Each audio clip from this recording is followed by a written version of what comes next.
Does the government work for us, or do we work for the government? Is the best government really the one that governs the least? Can we ever have a government that stays within the confines of the Constitution? If the Constitution was written to keep the government off the people's backs, why is the government all over us? Tonight, whatever happened to freedom? Understanding where we go from here should start with understanding how we got here. We are the free and independent people of the United States of America. We are free because those who preceded us fought a war against a person who was then the world's grandest king and who presided over what was then the world's grandest empire. The Founding Fathers risked, as they like to tell us, their lives, their fortunes, and their sacred honors for the freedom and independence they won and we have inherited. But they were not saints. And initially, their cause was not popular. From the records available today, the people who measure historical trends have concluded that in 1776, only about one-third of Americans supported the revolution, about one-third of Americans opposed it, and about one-third of them didn't care.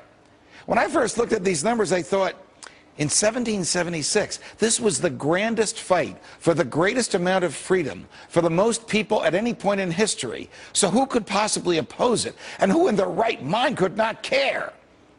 Fast forward to today and ask, who could possibly support a government that regulates everything from the strength of the water pressure in your shower to the size of the toilet bowl in your home to the thickness of the leather in your shoes? Who could want a government that punishes people for speech, that lets its own agents write their own search warrants, that fights wars just to keep the military-industrial complex busy, that debases all you own by printing worthless money and putting it into the stream of commerce, that gives away more than half the tax dollars it collects, and that, despite express provisions in the Constitution to the contrary, permits the president to lock up whoever he wants and to throw away the key? Perhaps the colonists who didn't care if they freely chose their government or were cared for by a benevolent tyrant had an odd way of knowing what was coming. Perhaps those who opposed the revolution were afraid to take on the king, to challenge authority, and to risk their comfortable lives for the unknown. Well, we all know what happened. A relatively small part of the population pushed the culture and society toward freedom. And the freedoms that they chose were pure. I mean, after we won the revolution and wrote the Constitution, the new government and the political class assured all Americans that they could think as they wished and say what they thought and publish what they said, that they could associate or not associate with anyone.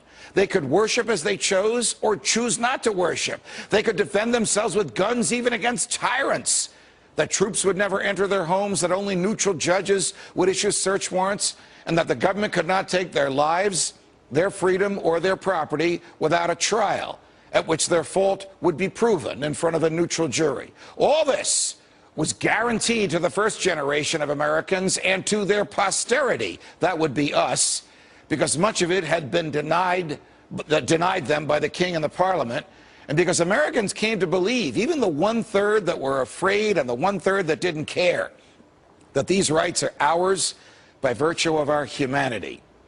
Whether you believe that we are the highest order of natural selection, or whether you believe, as I do, that we were created by God in his image and likeness, you know in your heart that these natural yearnings, as St. Thomas Aquinas and Thomas Jefferson called them, are our natural rights, are a part of our humanity, and cannot long be denied us.